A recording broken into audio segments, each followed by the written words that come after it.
empowering because you learn, like, I can master my physiology. I can take myself from a heightened state of fear and actually go into a state of exceptional focus. It's hard, I think, to put into words for myself because it's a game changer.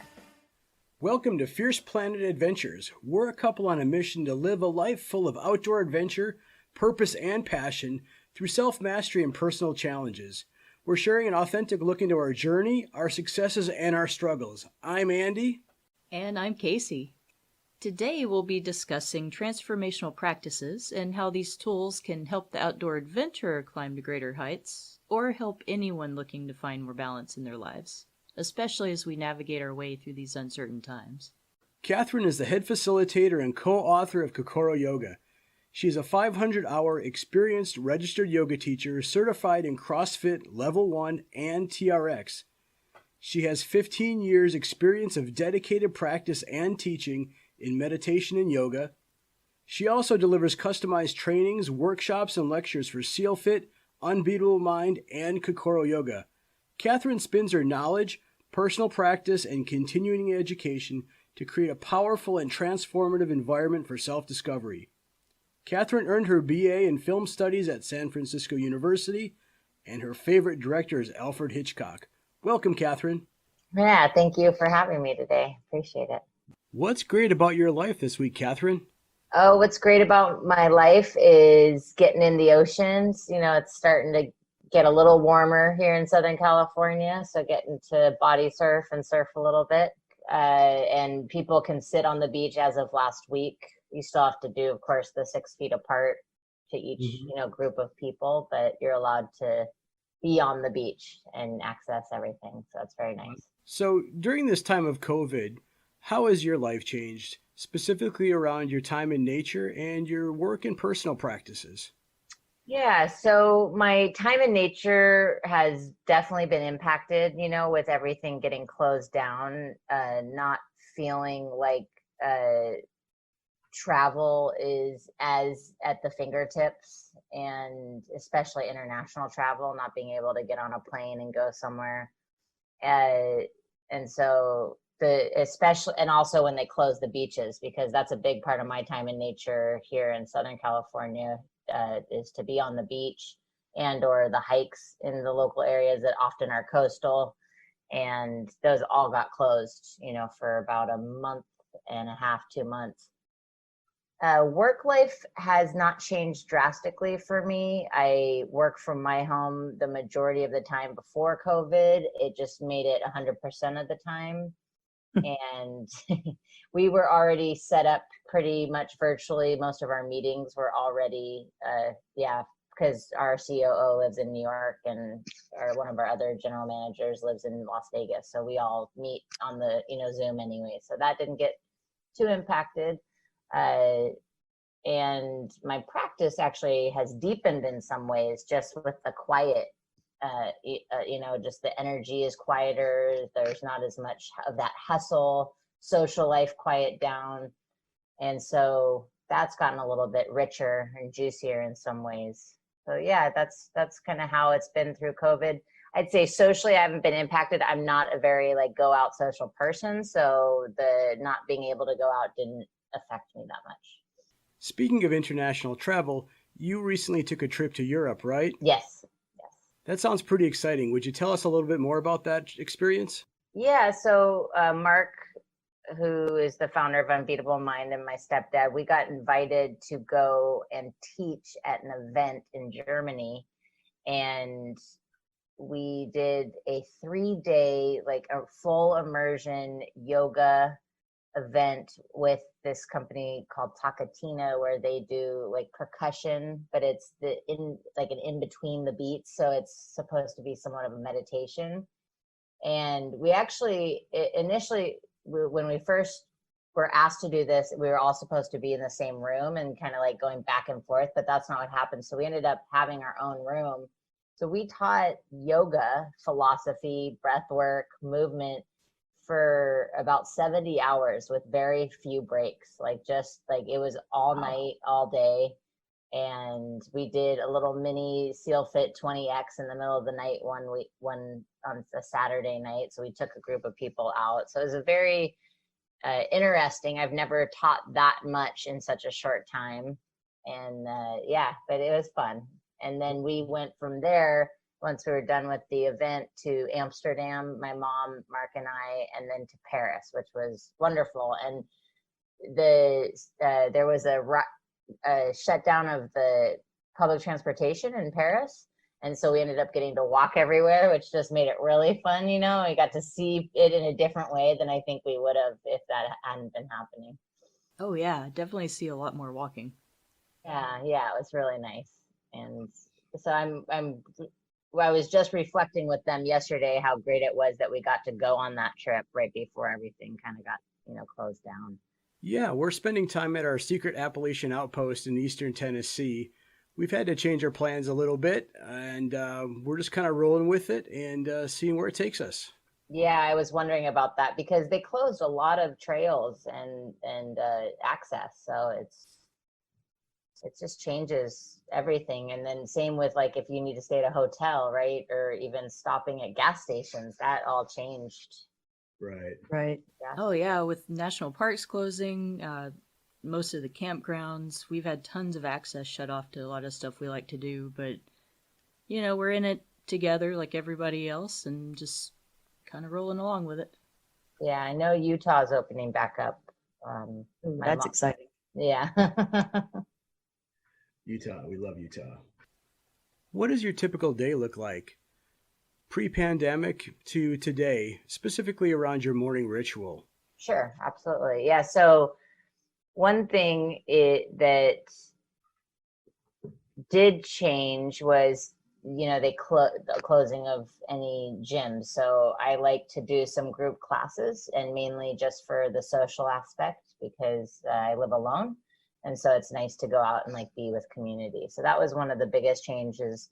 Now, really lucky because we have a gym at our office, so I still have access to that. I haven't used it much, but I can talk about that more. But so my morning ritual, my practice hasn't changed at all since this, in the sense of just the order of things. So I start off my day, no matter what, with my morning practice. And it's a little different than the standard Unbeatable Mind morning ritual because I've had a meditation practice for 20 years. So I still stick to what I do, and I've added in a few things, but I always start off with gratitude that I got from a Rinpoche who travels with the Dalai Lama. So when I was first starting to teach yoga and meditate, I had an opportunity to go see the Dalai Lama speak. And then one of my yoga students hosted a private dinner for the Rinpoches that like are, the Dalai Lama's right hand monk men. Yeah.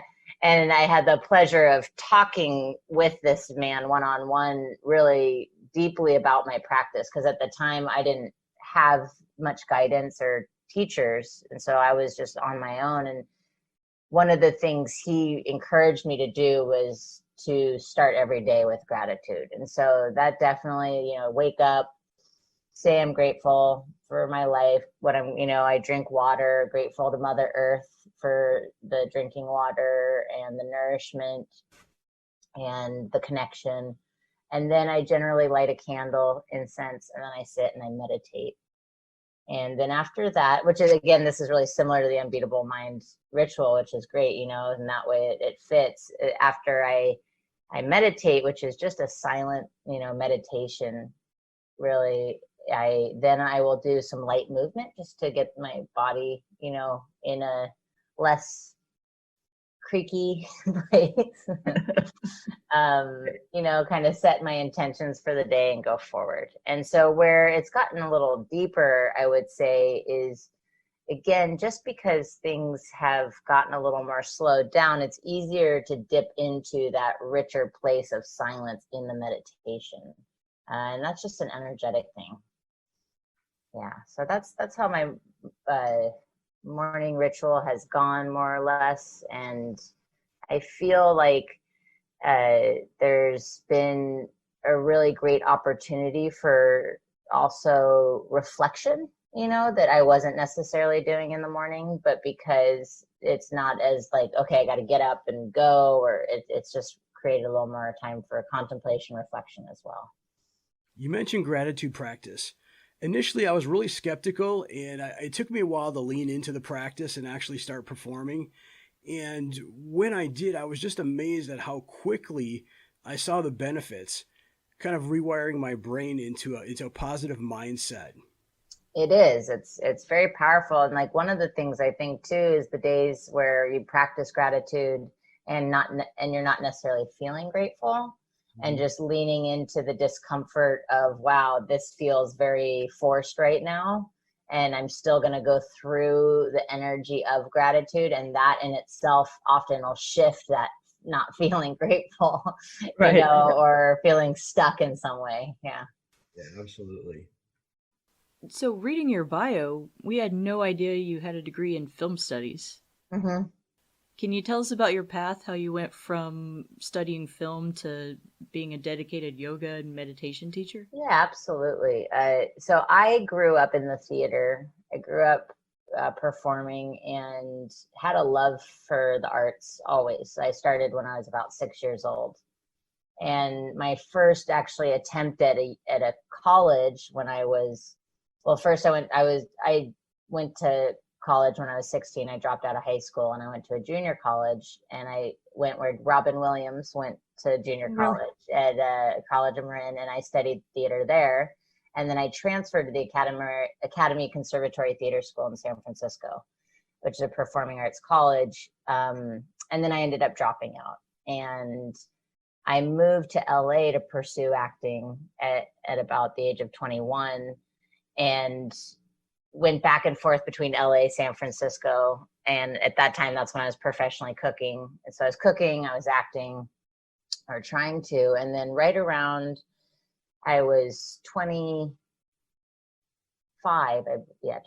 years old, I decided to go back to school and get my degree in film, mainly because I saw that, as an actor, I was like a pawn in this really big scheme of things, and that I wanted to learn more the basis of filmmaking. And so when I got into filmmaking, what was cool about it, because I really see it, film, television, and media, and even like YouTube at this point, because that wasn't even there, existing at that time, Right. are an amazing way to change the climate of the world. And you can see how it's used for the greater good, and you can also see how it's used to manipulate the masses. And and also just like one thing that I was very frustrated with the film industry is it seems like still to this day there's a real constant worship of death, violence, sex, objectification, and where this tool could be used for such a greater discussion. And so I got really, once I got into school, San Francisco is known for its independent filmmaking department, and I actually studied more the theory side of things. So I still studied production and writing, and the writing piece is a big part for me. But it was also the theory of, let's break down, how do you tell a story? Why are you telling the story? And what's the purpose in the impact that you're looking for? And so to actually use it for a tool of change. And so I still have, a deep love and respect for that craft. What happened was, as I started school, I was, again, still cooking professionally, but I had gotten my first yoga teacher training. So I was, 25 years old and moving back to San Francisco from LA. So I had bounced back and forth at that point for 10 years, and really wanting to share my love of yoga, because it had helped me so much with my stress, anxiety, as well as just other emotions that were really big for me, and how to kind of process them, heal from them. Yoga being the science of the mind, like really just learned that. And then also the pain in my body had really freed up. I had a lot of chronic pain in my early 20s, and I, constantly was like, I'm just too young to feel this crappy already. But again, being a backpacker and a skateboarder and, and all around, like, let's throw my body on hard surfaces type thing, you start to feel that way pretty early on, I think. Yeah. And so yoga really saved me in that way. I started to feel better. So I wanted to share it. And I thought, okay, well, first I'll just offer it to friends. And I ended up getting a friend who had a room that she did trade. So she was my first yoga student. I taught her yoga for trade for rent. And then I started school and I was cooking. And then I thought, okay, well, I want to teach a class, So I had a friend that worked at a studio that introduced me to their manager. And I got one class there and I started teaching there, and I'd have about 1 or 2 students show up for that class. And, I'd make my $5 and for my hour and a half. But it wasn't even about the money at all for me. It was really like, I was so, just like, I want to share this love and this excitement about the practices of yoga. And I'm in school. So like, that was my primary focus. And I'm going to move back to LA and, pursue the film afterwards. So that was my plan. And then what happened was very quickly, like within a year of teaching. So I was at that point in my last year of my bachelor's degree, my classes just started to fill up dramatically. So I went from 1 to 2 students to 30 students a class, and then getting into the biggest studio in San Francisco at the time. And then all of a sudden having 60 to 75 students in my classes multiple times a week, multiple times a day. So I was seeing hundreds of people a week, and just like, it became this whole energy in itself. Like, it was never my plan to be a full-time yoga meditation teacher. That was not like what I thought I'd be doing with my life at all. And so then I found myself graduating from college, but having a very full, rich life, and then at that point I was almost 28, and it's like, okay, well, acting is really, at 28 years old, and I'm in the same age group as Angelina Jolie and Jennifer, Aniston. It's like, I don't have like, the acting's over. Like, there's no way, that's just, you're not going to compete at that age. Really you have to start at you're like 3 years old anyways. But, and then making films I knew was going to cost a lot of money and, time and energy, and really wanted to do that, but I wanted to do it well. And I wanted to try to, again, speak, like all the films I made at school were about like protecting the planet, and like polluting, or what is beauty. I did like a whole documentary where I had different people saying, I'm beautiful. I'm a man, I'm beautiful. I'm a woman, I'm beautiful. I'm this, I'm beautiful. And just showing the juxtaposition of perceived beauty kind of thing. And, so I was, again, that's kind of where my mind is always at with film, is like, how do you challenge the status quo? And so then, I think I just let go of that dream at that point. But not completely. And I can get into that a little bit. I was talking to Mark yesterday about this, and that I still in my life plan on making at least one great film that speaks in the way that I want to the world. And I think to make one great film versus like 10 that are subpar, would be enough for me. So I constantly I'm working out that idea in my head and how I would do that. How could I create something that would challenge the globe, the messaging, how could I actually wake people up through a film? And so then I just started teaching full time, and here we are. Like that's it. That was, and I loved it, and things happened in between that changed why I'm not in San Francisco anymore, but that really just, it was great. It was absolutely wonderful. I got to do chanting, meditation, yoga, pretty much 24/7 for many, many years. Yeah. Our paths in life are very rarely straight. Yes, they are not. Yeah. Oh, I find it fascinating hearing stories where you're on one path in life and the universe just kind of shifts you in another direction, but you end up finding a whole new love or purpose in life. Yeah. I find it really interesting, and I'm not one to just like easily change my direction either. I'm a Capricorn, so like the emblem is a billy goat, right? Climbing up the mountain, stubborn as hell. So like, it's like, yeah, you're not going to get me to change quickly, but it was obvious to me, like it was a calling. Like that was how it felt. Like I'm meant to do this. This is part of why I was born and to be on the planet, was to share space with people and hold a safe container so they can explore their heart energy and dip into love. Yeah. Awesome. Yeah, we definitely need more of that in the world. We do. Yeah. So you work with Unbeatable Mind, Kokoro Yoga, SEALfit. Could you tell us a little bit more about those programs and what your role is within those companies? Yeah, sure. So I can give you a little of that history. So my stepdad started SEALfit about 12 years ago now, I think maybe 13 years ago. And that at that time I was still living in San Francisco. They were doing month-long academies, as well as 2-week and 1-week academies, where people would come and stay on site, train 24/7, basically, with a couple hours of sleep.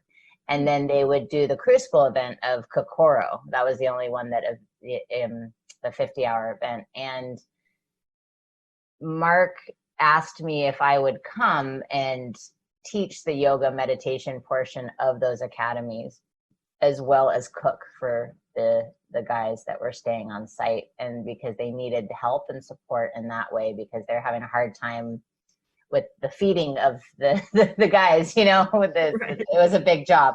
And so I did that. I would come down, and that's how I first started working with SEALfit.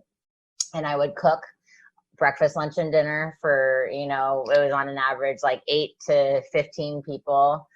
And I would teach the yoga and meditation. And that's where Kokoro Yoga now had kind of started in Mark's world, where when he was in Iraq, he like was putting together his love of martial arts, yoga with, kettlebells. And so when we started collaborating at the academy, that was kind of the beginning of Kokoro Yoga, because he had what he, from his background of the martial arts and yoga, felt important was to pass on to the SEAL candidates. And so very much was collaborating that way. Okay, what's important? Well, we want to teach them breath. We want to teach them concentration, flexibility, right? Mobility. And also make it so that it's not super, wooey, in the sense of taking away the Sanskrit and the chanting, which was actually really hard for me at the time, because I was very much like in the traditional vein at that point. I was like, you chant you call the name by a Sanskrit name because vibrationally it matters. And so, but I was willing to do that, because first, just out of service, but also because at the end of the day, like I realized here's an audience that would never necessarily do yoga if it wasn't for Mark introducing it to them, as well as if we don't take away some of those pieces of it, and you could see them benefit. So that was where Kokoro Yoga kind of the seed, like the seed was planted for sure in Iraq, and then it was like a little sprout through the crack of the sidewalk there. And then I traveled actually internationally for a couple of years. So I was in Asia, and then I would come back and do that for a couple months during the summers when they had them. And then I'd go back out on the road. I took my truck from San Diego down to Costa Rica and back, and, just camped all along the way.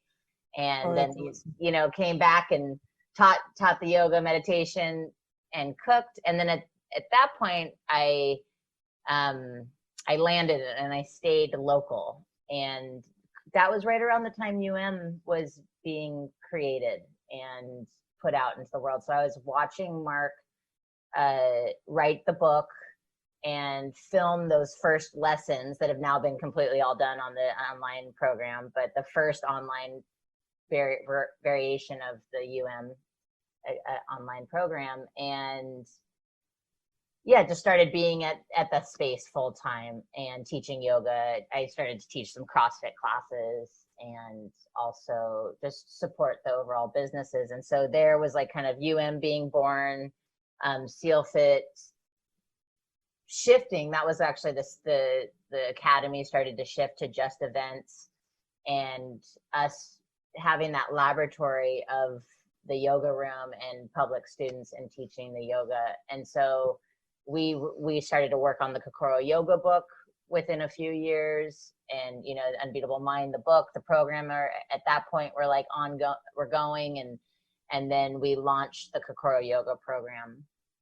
First the 30-day Kokoro Yoga challenge, and then the yoga online, just the videos. And so that's been what my roles are now. Is I'm the head instructor for our yoga program. If we do any trainings, I generally design them with the support of Mark. So him and I will collaborate on, again, what do we think is the most important depending on what group.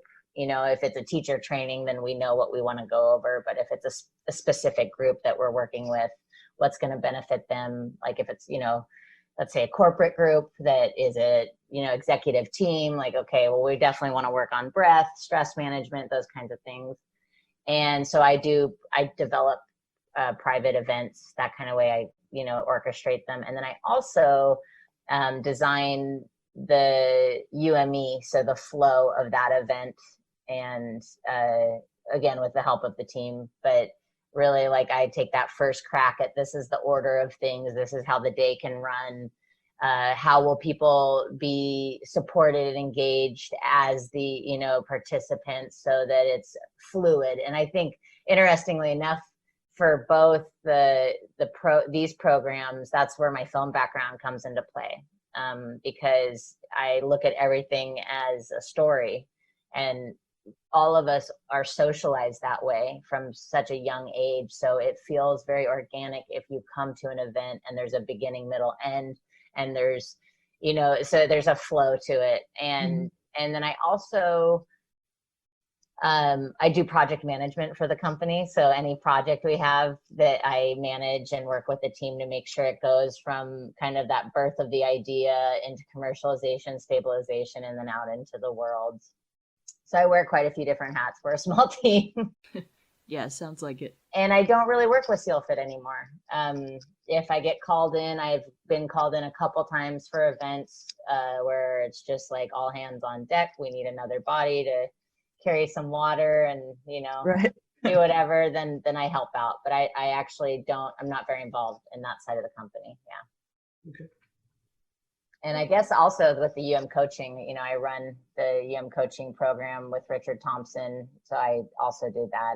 I grade everybody's tests and videos and make sure that, they're on the right track. And also I coordinate and create the webinars too. So any of the coaching training live webinars, I get the speakers and, again, create that flow. So yeah, lots of different things, but really fun. I love what we do, and I'm really grateful to be part of it.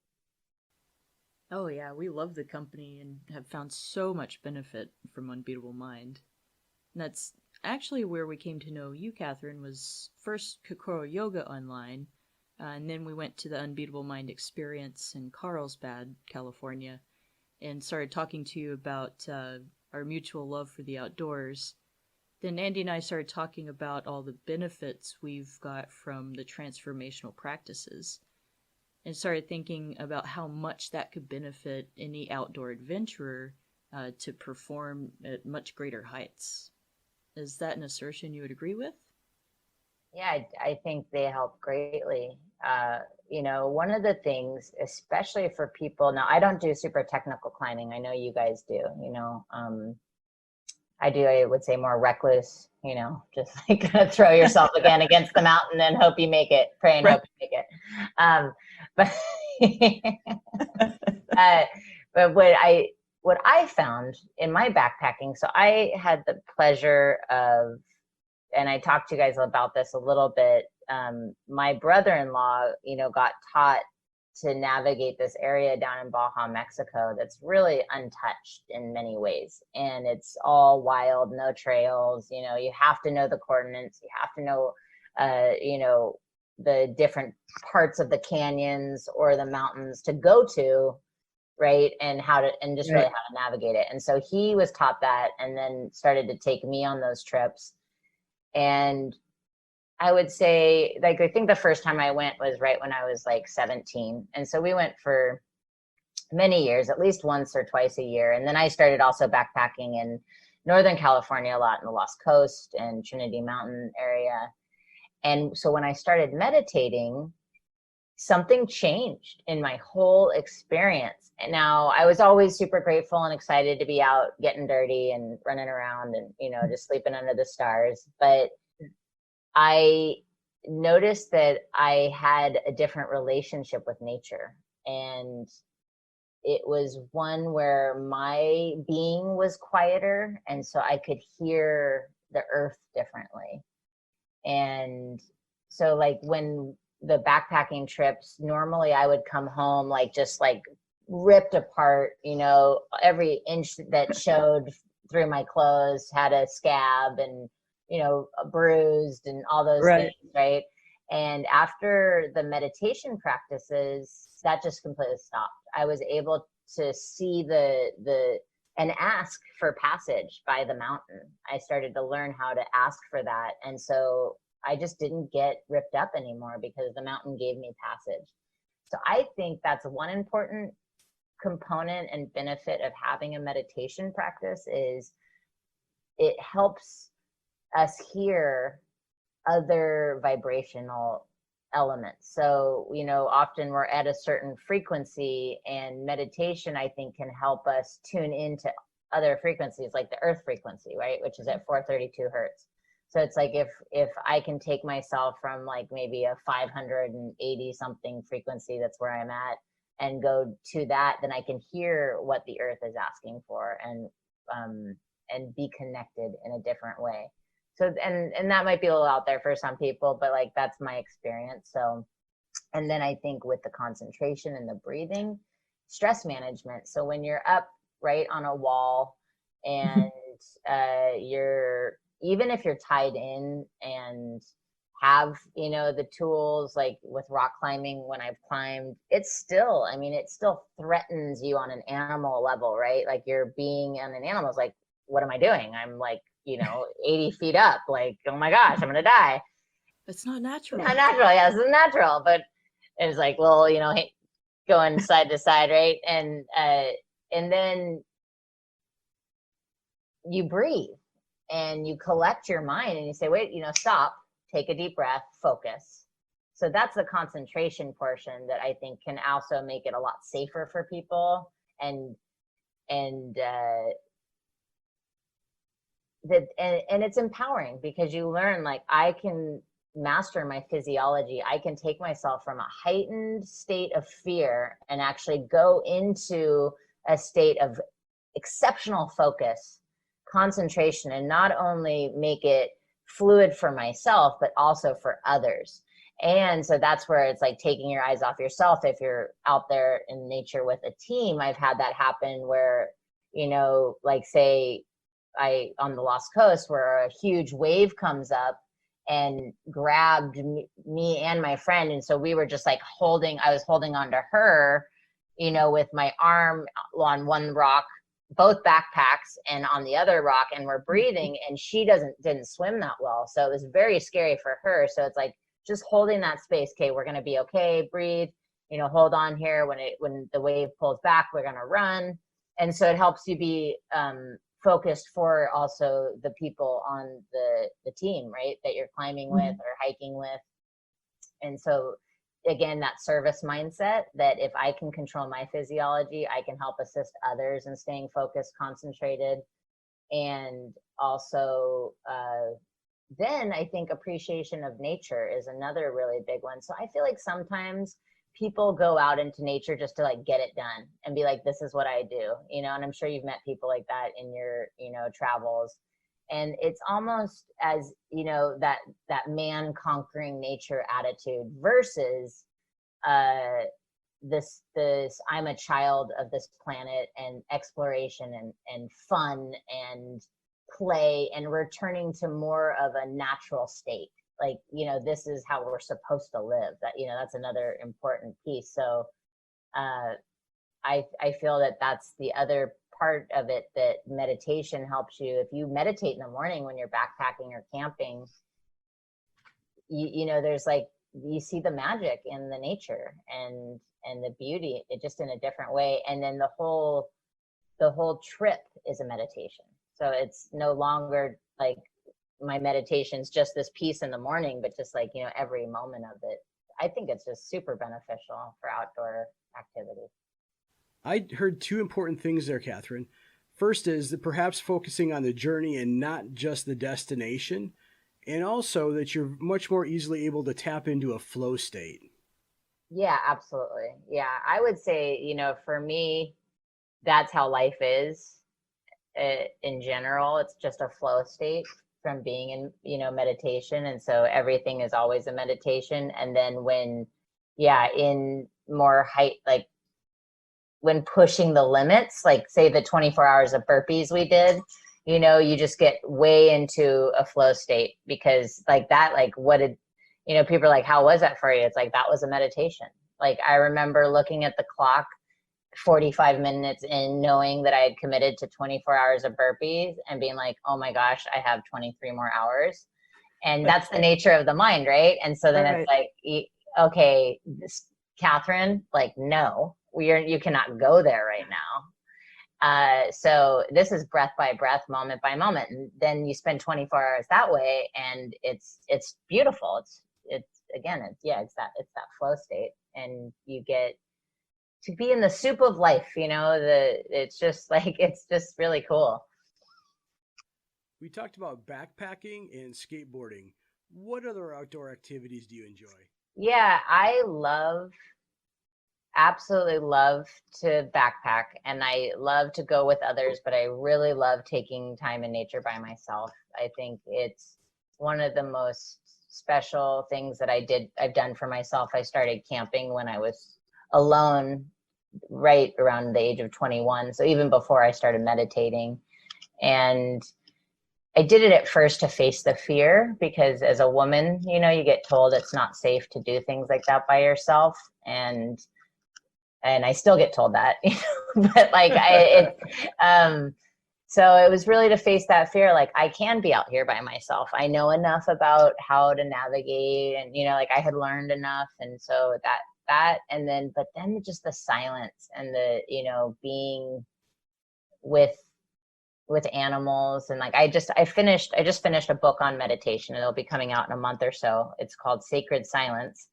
And one of the stories I tell in the book is about how that beautiful opportunity to sit with a herd of elk for a whole day, and the buck came and sat like 3 feet away from me, which a lot of people are like, that you should have moved. And it's like, no, he knew I'd been meditating by myself for days. Like, so it was just a vibrational thing.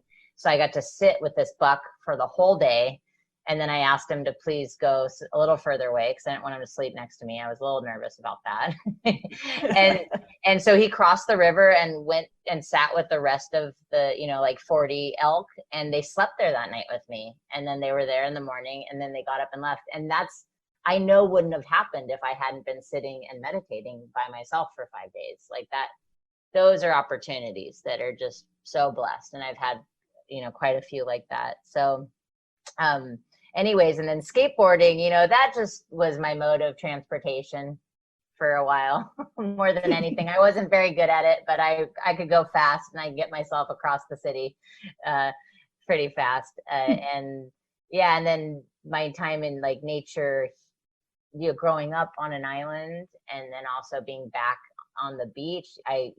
I surf a little. I'm not great at it, but I like to try. And then body surfing, I love being in the water. I love feeling like I'm part of the wave. I just think it's so, I definitely feel like a mermaid out there, and just get to like swim and just be with the ocean, which is the largest, part, like its largest mass on the earth, in that sense of like, we have this, it's so large. So just to be in it and feel like you're a piece of this amazing force, and floating and feeling into that is one of my favorite things.